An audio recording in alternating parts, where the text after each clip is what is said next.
Good afternoon, everyone, and welcome to Dallas Meditation Center and the Awakening Heart community of mindful living. I hope you're having a great Sunday. And if you're here in Dallas, we're having a wet Sunday, but it's very nice. Some nice rain. So hopefully all are safe and no one's been hit by any storms. It was just a nice steady rain by us. So if you're joining us online, well, of course you are. But if you're joining us right now while we're live, welcome. And those of you who might catch us later on YouTube, welcome to you as well. And I hope you'll hang around. And it's an easy process that we do. Today we will do a guided meditation, and there will be a talk, and then later on there will be sharing on Zoom, and the link for Zoom will be in the chat window on YouTube. And if you would right now, take the time to check in on the chat window and let us know you're there, maybe where you're calling from. It's always nice to know that there are other people here in the room with us.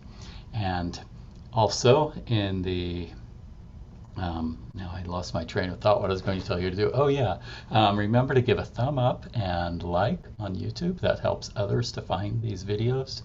And also subscribe to our channel. That would be great. So with that, just sit back and no need for any type of expectations. Just enjoy this time as a time for yourself. And please do join us, and Nick will lead us in the opening affirmation. So join us if you know the words. Okay. Hello, everybody. It's time for the opening affirmation. But first, 3 bells.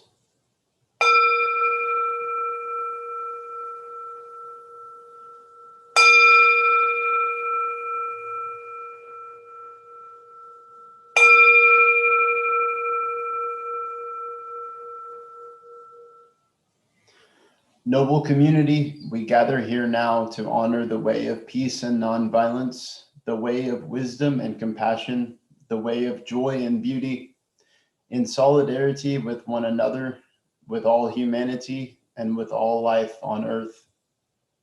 Friends on the path, we gather here now to deepen our solidity like a mountain and to renew our freshness like a flower.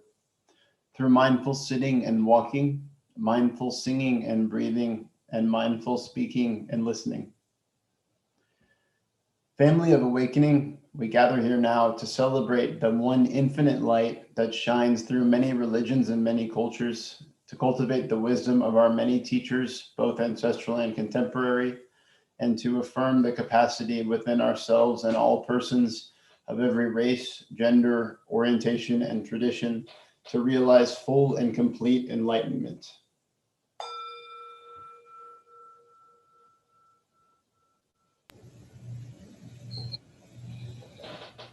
Hello, everyone. Thank you for being here. I'm so happy to know that there are people who are taking advantage of this time that we can have together, and helps us to kind of stay in practice with our practice, so that when we're able to be together in person, we won't have lost too much. I had a request for a song, and so I guess I'll just do that now. It's called The Island Within. It's one of the things that Thich Nhat Hanh talks about actually pretty frequently, and encouraging us to go within ourselves, and kind of take refuge in that island within. So here's the song, dedicated to you, Nick. Breathing in, I go back to the island within myself. There are beautiful trees within the island. There are clear streams of water. There are birds, fresh air, and sunshine. Breathing out, I feel safe. I enjoy going back to my island.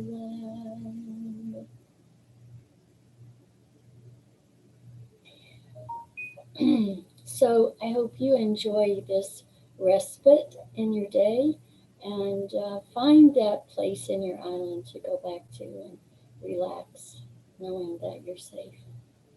Thank you. All right. That was an awesome little song. I don't know about everyone else, but I love that little melody. Now for the contemplation before sitting, another thing that I love to read. The Sangha is invited to go back to our breathing so that our collective energy of mindfulness brings us together as an organism, going as a river with no more separation. Let the whole Sangha breathe as one body, generate peace as one body, be free as one body. Let us transcend the boundaries of a delusive self, liberating ourselves from the superiority complex, the inferiority complex, and the equality complex. We are aware that the happiness and suffering of all people is also our own happiness and suffering. We see ourselves in all people and all people in ourselves. We are one with those caught in situations of oppression. We are also one with the oppressors. We are one with the wise and good people who are present everywhere in the world. We are one with those who are able to embrace the whole of this world with their heart of love and their two arms of caring action. We are a people with enough peace, joy, and freedom to be able to offer fearlessness and the joy of life to living beings around us. We see that we are not alone. The love and the joy of great beings who are present in this world and supporting us, not allowing us to drown in despair, and showing us the way of understanding, compassion, and right action.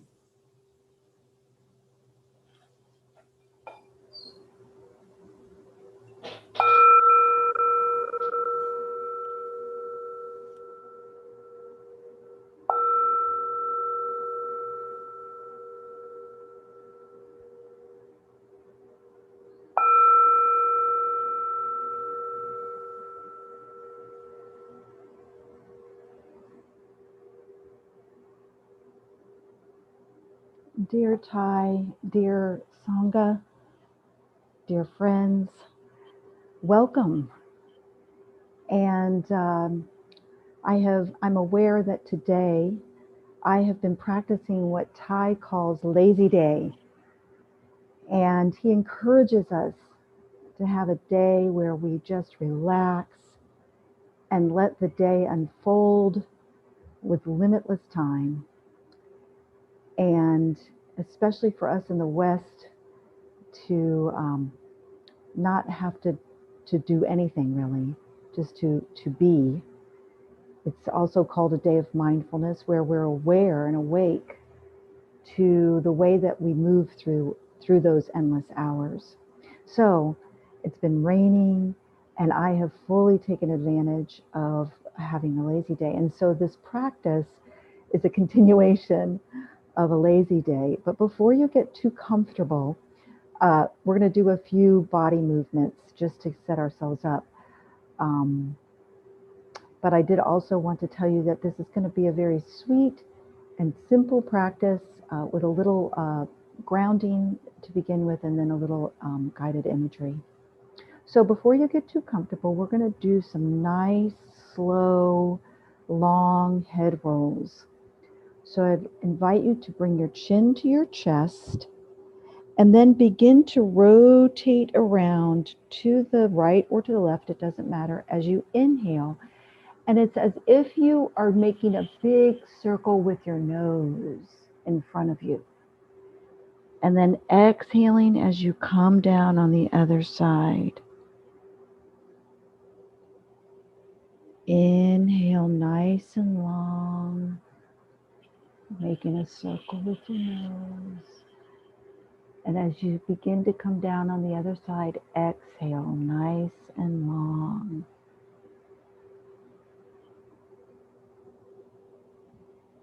One more in the same direction.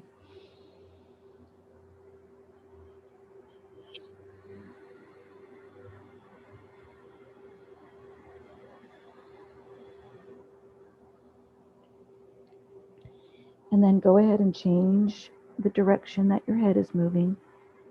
Nice big circle inhaling and exhaling. Taking your time, working out the little kinks in your neck. This should feel really good to you.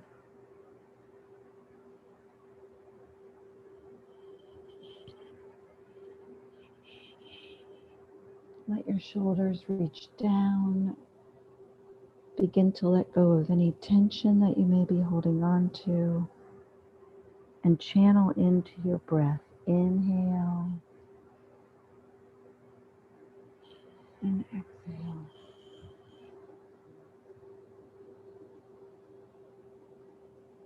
Good. And then when you come back down, lift your head up, and we'll be taking both arms and reaching them down toward the ground.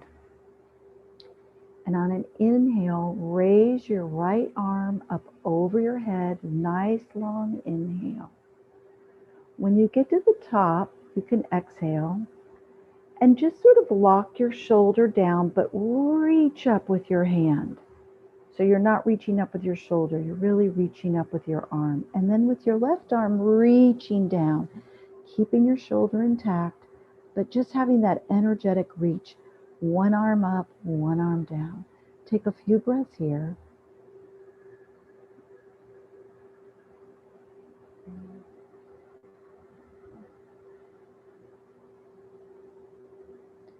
Do another inhale.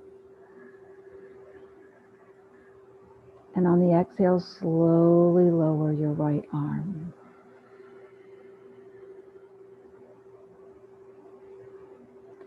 Now your left arm on the inhale, raise it up above your head. Inhale up. Stay like this with the exhale. Make sure that your shoulder is intact, but your hand, your arm is reaching energetically up. Your right arm is reaching energetically down. Your tailbone is tucked. Taking some breaths here. Inhaling. Exhaling. Inhale.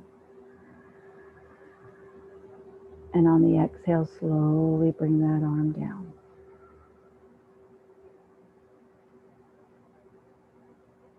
One more time on the other side. Right arm reaching up on the inhale. So good for us to connect with our body and our breath.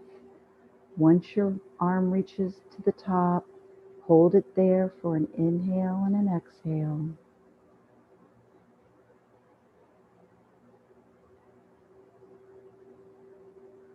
Inhale again. And on the exhale, nice and slow, let that right arm come back down. Now on the left side, inhaling your left arm up.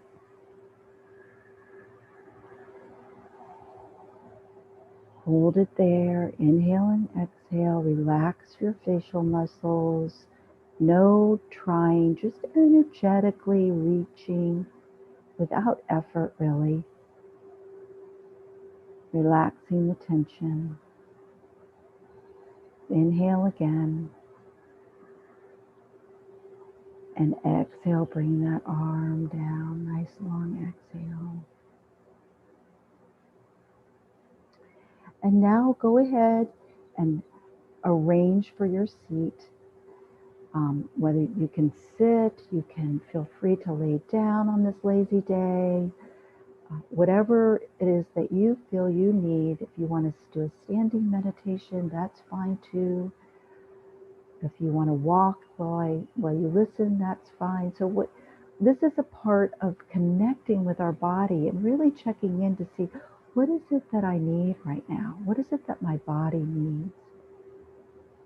So finding that, making that decision and finding your place and settling in and beginning always to feel the ground underneath you.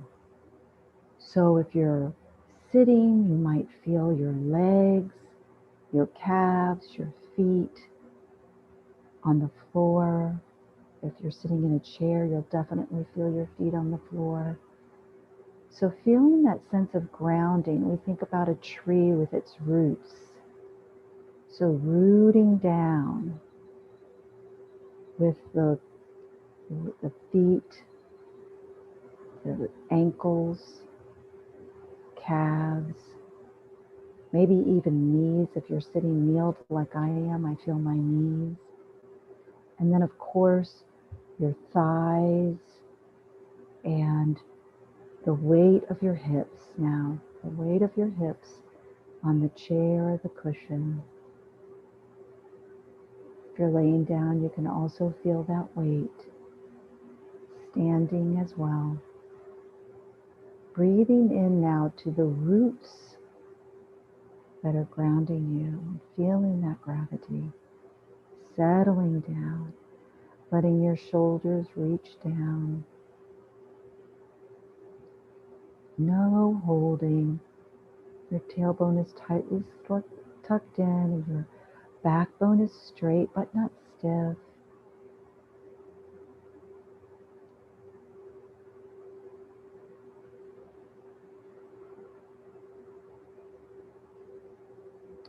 Your chin is a little bit tucked, and again, go ahead and relax the muscles in your face, between your brows, sides of your eyes.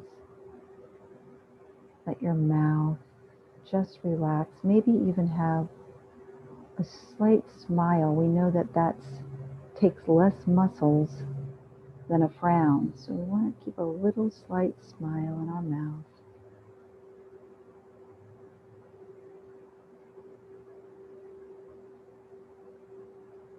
As you breathe, just feel that hips settle,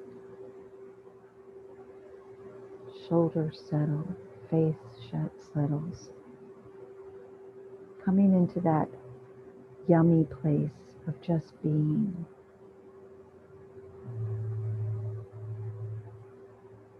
And now checking in with your breath.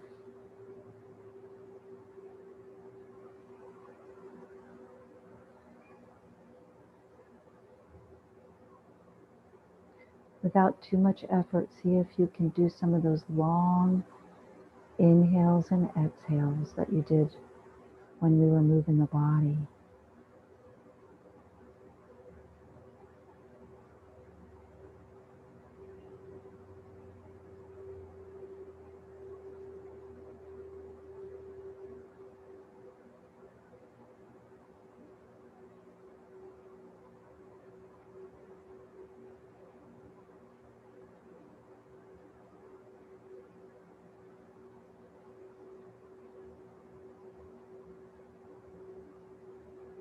Seeing if you can bring that breath lower into the torso, relaxing and letting things soften in your belly.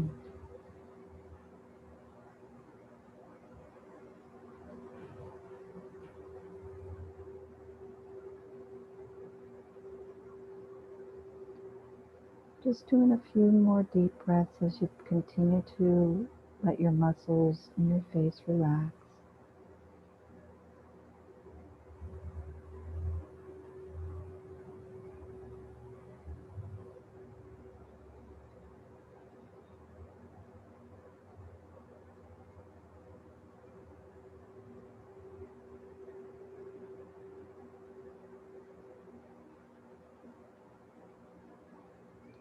And then just begin to let your breath just be the way that it wants to be. No more directing it. You can just breathe naturally, continuing to be aware that when you breathe in, you're breathing in, and when you're breathing out, you're breathing out.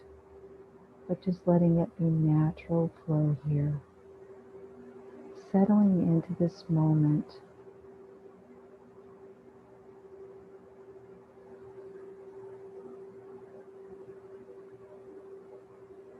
No place to be, nowhere to get to, nothing to do. And as one of my teachers said, taking a breath and then saying, And then there's this. Taking another breath.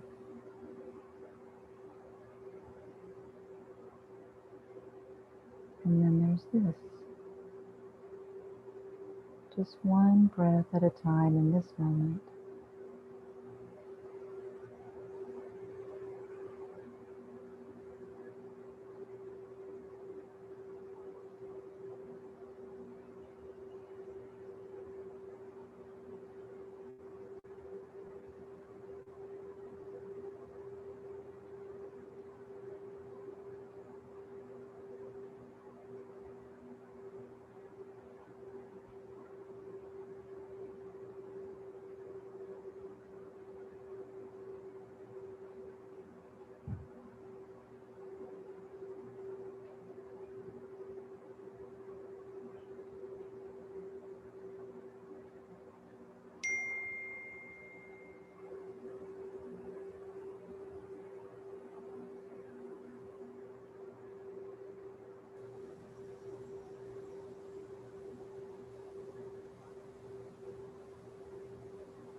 Now, in honor of our talk tonight, we'll do a little guided meditation. So I want you to begin by imagining a ball, a sphere of light in your chest,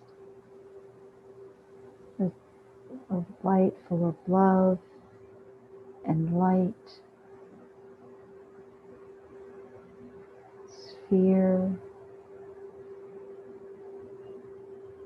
radiating in your chest. Take some breaths to just be with that image.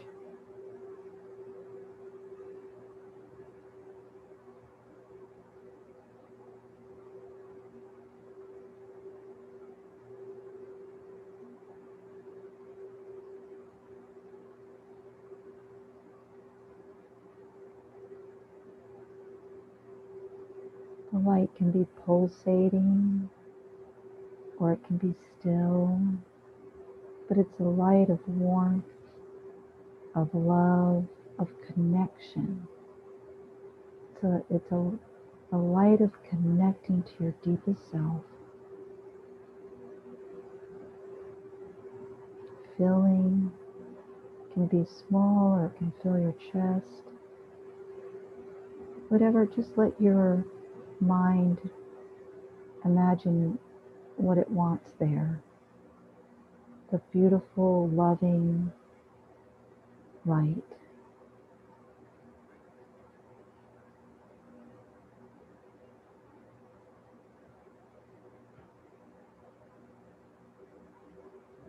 Remember to keep a little smile on your face and relax your tension in your jaws and in your brow. Just enjoying being with this, breathing with this light of connection.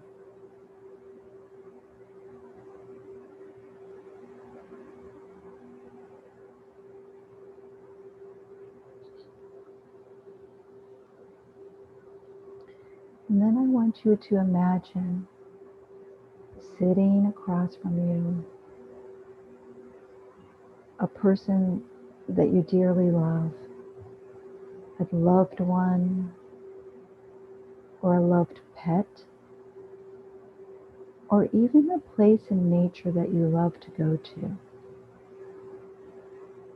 Just imagining something that you hold dear, something or someone that you hold dear, and imagine them sitting facing you, and begin to see the light in their chest. See the beautiful light in their chest, the light of love, kindness, compassion, goodness. This can be a person that is here or has passed on. It's okay either way. Or a place that you imagine or have been to. Seeing that light in them, Just take a moment to gaze at them and their light.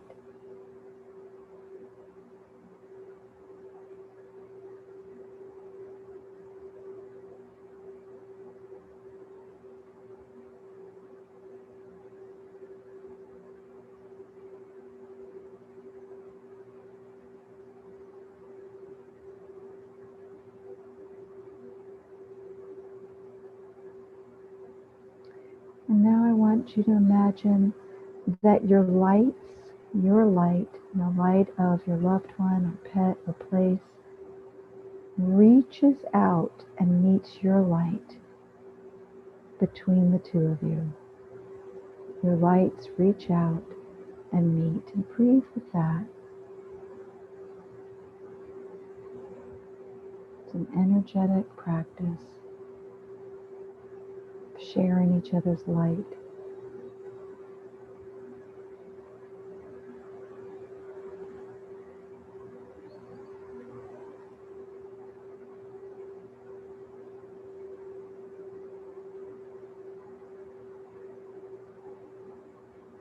Feeling the love and the compassion, the warmth, the connection.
And now thank your person, your pet or your place for sharing in this with you. And allow your lights to go back, recede into yourself. Breathing now with your light again inside of you and their light inside of them. Letting go of the image of your loved one, your loved place or pet. And now just coming now again to the breath with your light. No work, no effort, just being. It's already there. You don't have to fabricate it.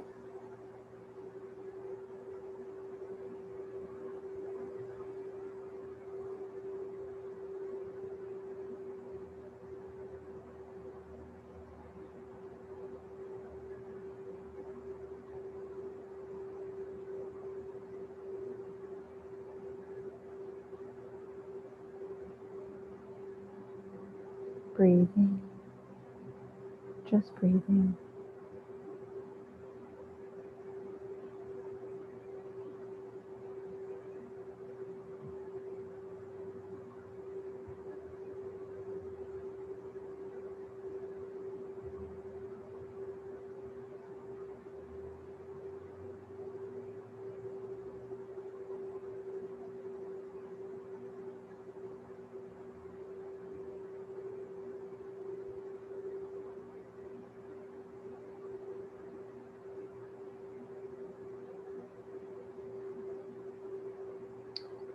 And as Bobby sings the Brahma Viharas, you can bring into your mind your person that you shared your time with today, or your pet or your place, to send them an additional love song.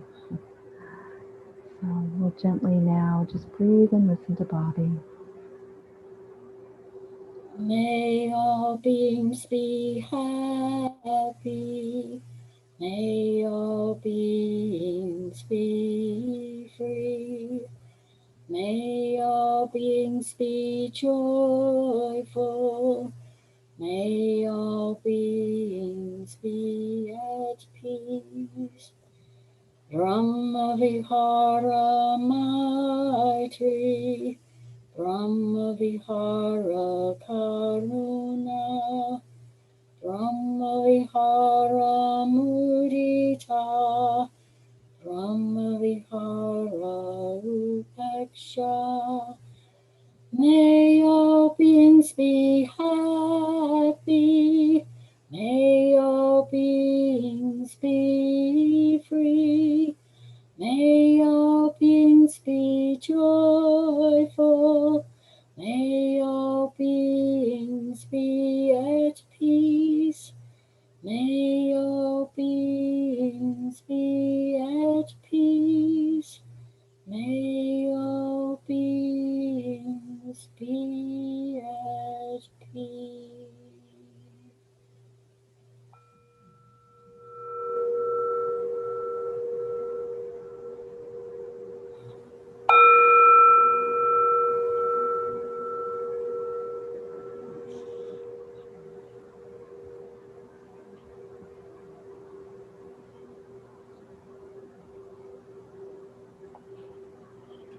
Time for the refuge chant.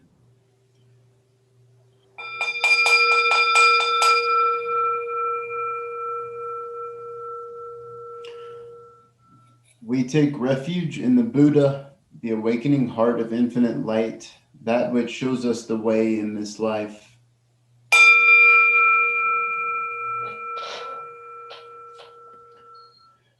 We take refuge in the Dharma, the awakening path of infinite light, the way of understanding and of love.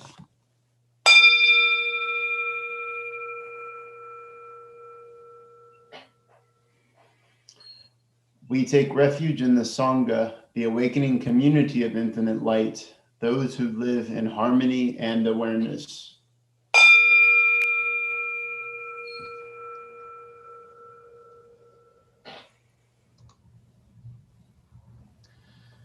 Thank you, Jennifer, for that meditation and especially for the stretching. I really needed that. I heard a few extra pops in my neck, but they went away. Thank you.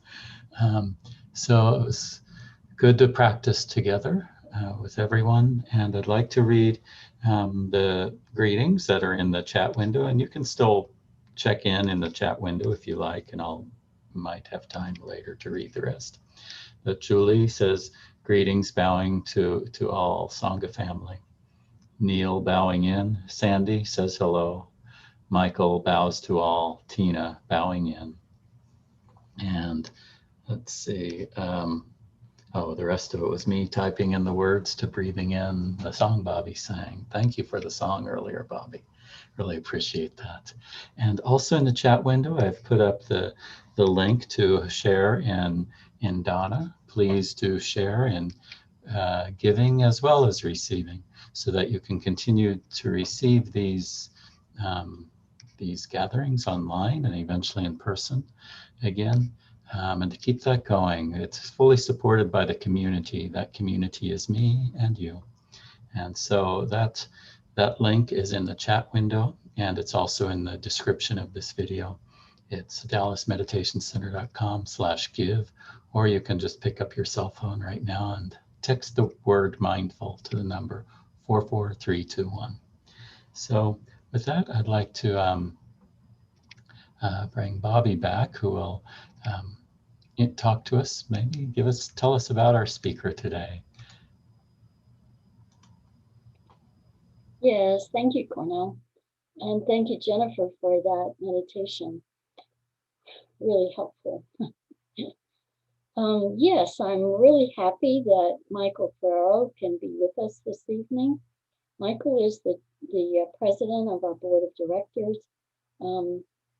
He has been so gracious to be in that position for a number of years, and I personally am very grateful to him for that. Also, Michael has been helping us out with new meditations on Facebook, and that's been very helpful to keep the Zen to Go meditation alive and well, and until we can again meet in person. So I appreciate Michael, and I'm happy that he has agreed to talk with us tonight. He's kind of a frequent speaker, and I always look forward to what he has to share. So I'll turn it over to Michael now.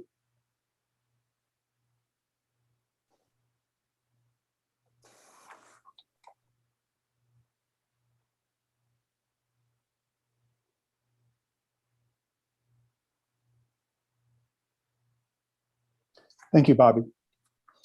So my talk tonight might be a bit of heresy, but I'm going to put it out there anyway.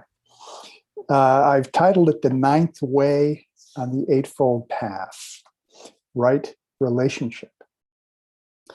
And I saw this title on a newsletter I subscribed to, and it caught my eye, and I thought about what it means, and I found it interesting. So that's what I explored for this talk. We know that all human beings, all sentient beings, are relational at their core. Research has shown that social connection has been the most important factor in happiness and well-being.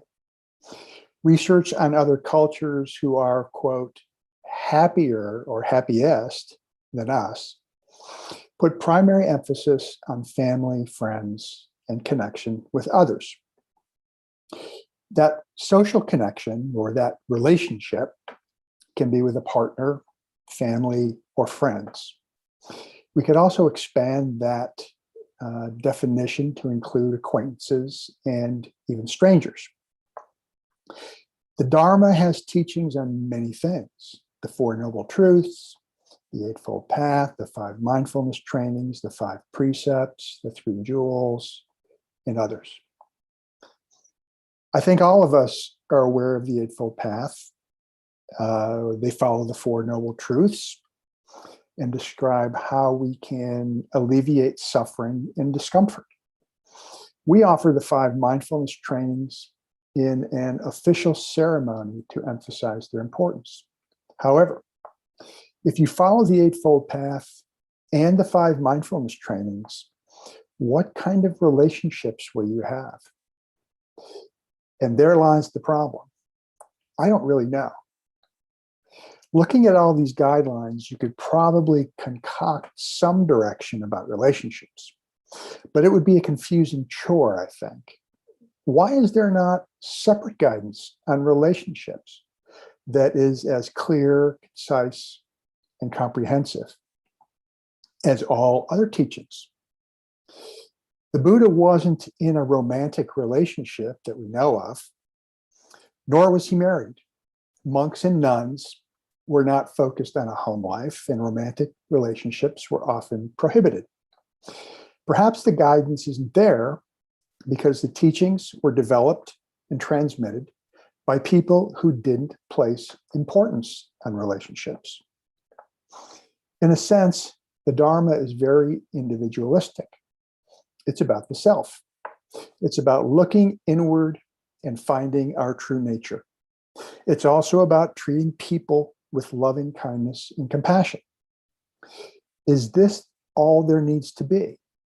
Is something missing? Maybe the Dharma wasn't intended to address relationships. It could be that relationships are so complicated, the Buddha tried and just gave up. That I'd understand. So let's do a brief review of the Eightfold Path, but first let's put them into context. Speaking of a spiritual path, often seems like it's a multi-lane highway with well-marked signs, entrance ramps, speed limits, and rest areas. People speak of being on, quote, the path, as if it were clear where it starts and where it stops. But if we look at how the Eightfold Path was originally taught, they are really parameters, a framework, rather than way stations on a journey. The spiritual path means making a path, rather than following one. It's a very personal process, unique to everyone. So the first two of the Eightfold Path are relate to insight and wisdom. Number one is right view or right understanding, a perspective of seeing reality as it is, not how it should be or how we want it to be. Number two is right intent, the aspiration to act with positive intention, doing no harm. The next three relate to moral virtue. Number three is right speech, telling the truth and avoiding divisive or abusive speech. Number four is right action, behaving in helpful ways that do not cause harm, acting ethically and considering others. Number five is right livelihood, making an ethically sound living, being transparent and honest in work, and performing community service. The last three relate to meditation.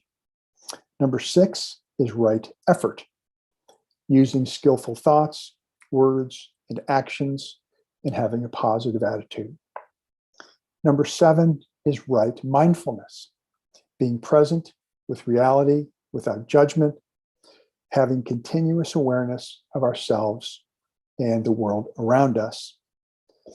And number eight, right concentration, practicing skillful meditation using the previous seven guidelines, paying attention to what we're thinking, saying, and doing.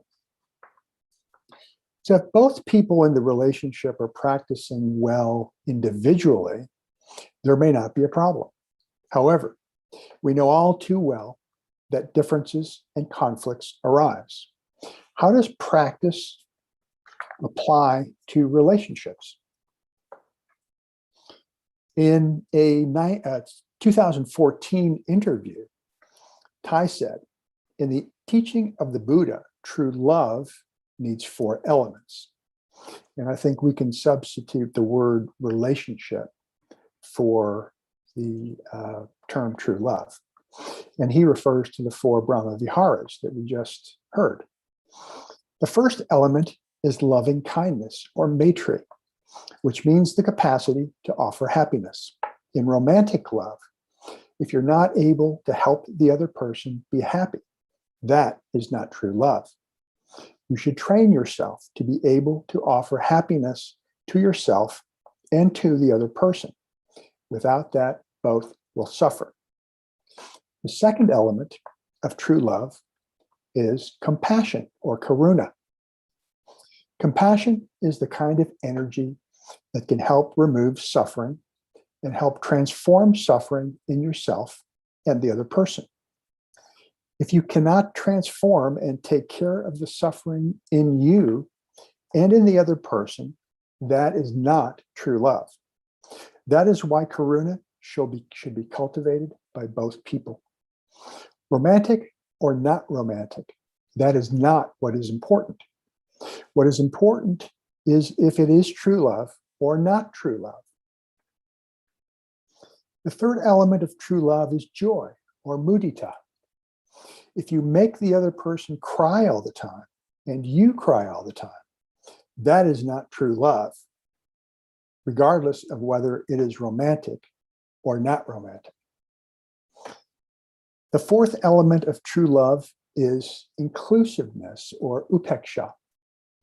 This means that you do not exclude. His suffering is your suffering, and her happiness is your happiness. There is no individual suffering anymore. In true love, there is the element of non-discrimination, no separation. In that spirit, you cannot say, that's your problem. No, your problem is my problem. My suffering is your suffering. So what Thich says is helpful, but to me, it's a bit vague. I'm still not sure what I'm supposed to do. Thich wrote an article titled Growing Together in 2017, he said, "The problem is not one of being wrong or right, but one of being more or less skillful. Living together is an art. Even with a lot of goodwill, you can still make the other person very unhappy. The substance of the art of making others happy is mindfulness. When you are mindful, you are more artful." And then he goes on to say, when you can see your partner as not separate from you, not better or worse, or even equal to you, that's that equality complex that we talk about, then you have the wisdom of non-discrimination. We see the happiness of others as our happiness. Their suffering is our suffering. So I think we're getting a little closer, but to me, it seems a bit lacking. A blogger named Jessica Seaman spent 2 weeks at Plum Village in France, and she wrote an article titled, "5 Surprising Lessons I Learned from Buddhist Nuns About Dating in Relationships."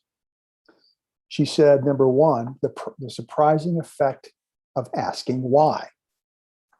When you get attracted to someone, and before taking it to the next level, stop and ask yourself why. It's easy to attribute it to magic, intuition, or chance. But when you actually ask yourself why, it gives you clarity and honesty.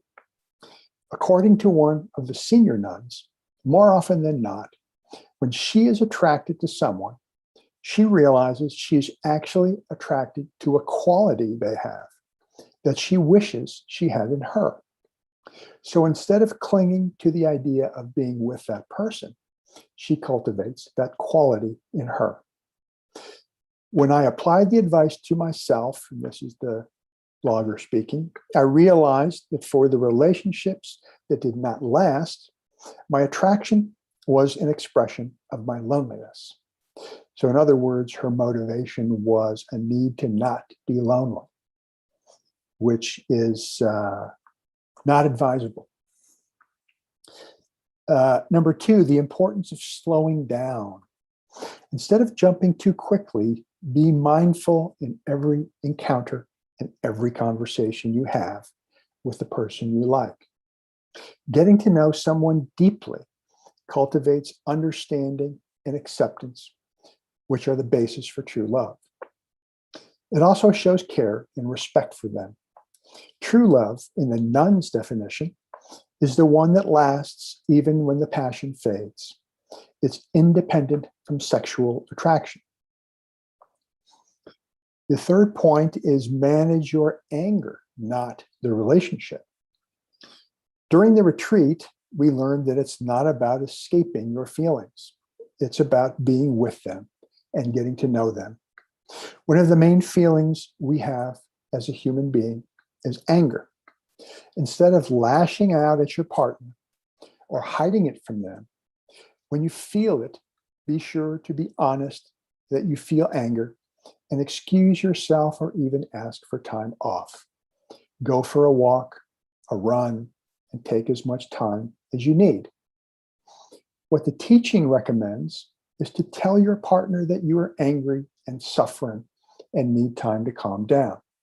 In this way, you are owning your feeling and not trying to fix the other person's feeling. Instead, you are creating clarity so you can go back and resolve the situation. The fourth point is you do not need to be in a relationship to love. The way to truly love starts with truly loving ourselves, our parents, and our community. According to the nuns, there is no difference between this kind of love and what we call long-lasting romantic love. Whenever you are practicing loving yourself, you are becoming a better partner. You don't need to jump into a relationship to experience and practice love. You can start by simply looking in the mirror. Last point from the nuns is don't feed your craving for romance. The nuns don't listen to love songs, watch romantic comedies, and gossip. In their own words, these are sources that feed the craving for intensity and the type of romance that leave us heartbroken or in unhappy relationships. We underestimate the power of what we passively consume and how it affects our perceptions and desires. When little girls watch movies about Prince Charming, they very likely will look for him when they grow older. And the truth is, there is no Prince Charming out there. There exists human beings, and as a woman, you don't need saving. I found it particularly interesting that as an adult, I often get my craving for romance awakened after indulging myself with Facebook marriages. So this is all more helpful advice, but sometimes I'm sort of lazy and this makes me have to think too much. I need something I can just stick on my refrigerator and look at it. So how might we look at relationship in the context of several fundamental teachings? No self. By definition, a relationship has no self as it is defined by a connection.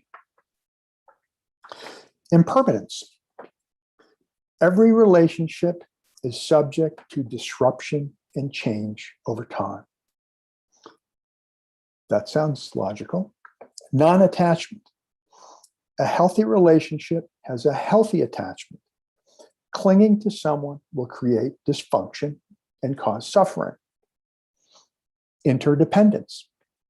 Just as all people are interdependent, so are all relationships. Think of Indra's net, with all the jewels being relationships. Emptiness. All relationships are empty. They have no inherent or intrinsic existence. A relationship today is not what it always has been. So this helps me more, and I feel like I'm getting closer. But I felt like I had to do one more exercise. So with help from Susan Piver, who is a meditation teacher, author, and speaker, I've created the 4 noble truths of relationships. See what you think. Number 1, relationships are unsatisfying. Relationships are uncertain and unpredictable, and we're afraid of being hurt, disappointed, and ignored. Secondly, dissatisfaction comes from trying to make the relationship comfortable. By striving for comfort, we lose sight of what's important. We try to fix things and get caught up in what we think is wrong. Third, relationships can be satisfying. Our unhelpful behaviors can be discarded and replaced with healthy behaviors. And fourth, there is a way to make relationships satisfying. By living ethically and practicing kindness, respect, and compassion, we can create strong bonds of connection with others. So I'm coming to the end here, and I've asked myself, if there was a teaching on relationships, what might it be? What is right relationship? So here's my try at it.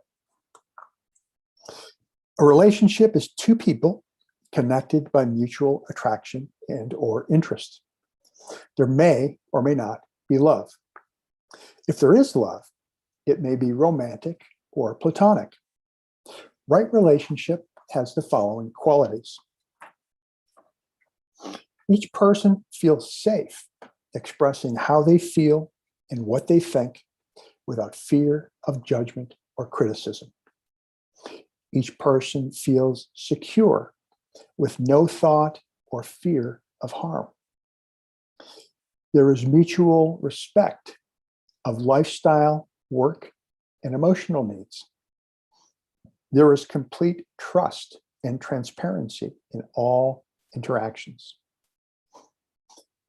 Next, each person has an emotional attachment to the other and provides empathy, and compassion when needed. There is healthy communication that is thoughtful, friendly, and mindful. Each person can rely on the other's help when a need or problem arises. Both people have each other's backs. Each person accepts the other for who they are, including all faults and imperfections. There is understanding of each other's needs, preferences, and personality. Lastly, there is no payoff in a relationship, just as there is no payoff in life. The reward is the relationship itself, just as life's reward is life itself. So, does this or something like it belong somewhere on the Eightfold Path? For me, it does. So I'll just add it on and keep on traveling. Thank you.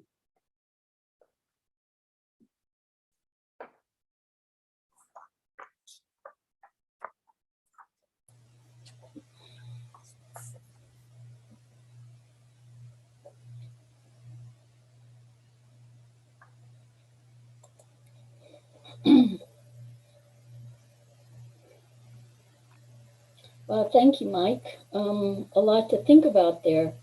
I have to admit, when I first read your topic title, I was a little bit, like you said, thinking maybe this is some heresy because, there's the thinking that the Buddhist teachings are complete, and certainly in a way they are. But we also have to remember that, in my opinion, that these teachings were written down and left to us by human beings. And it's entirely possible that some things got either lost or not quite explained in the same way that the Buddha taught it. So, I think I appreciate what you did, and gives me a lot to think about. So thank you.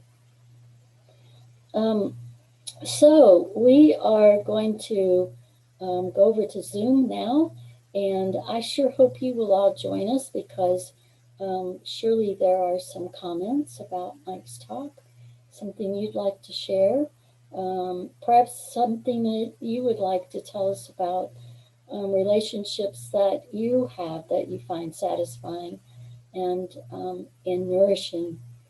So all of that is entirely possible when we're sharing on Zoom, and I hope you will join us there.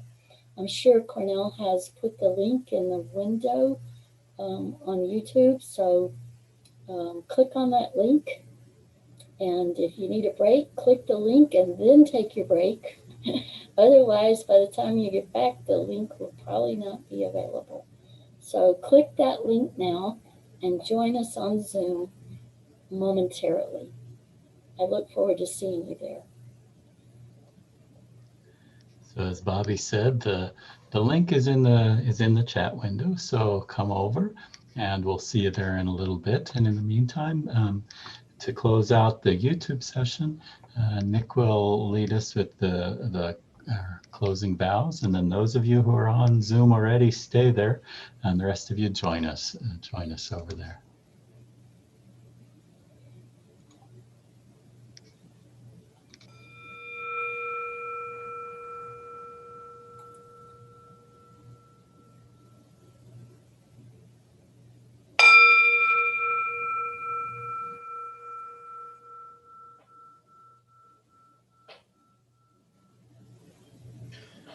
Countless beings we vow to free, ceaseless afflictions we vow to end, limitless truth doors we vow to open, the deepest paths of awakening we vow to realize.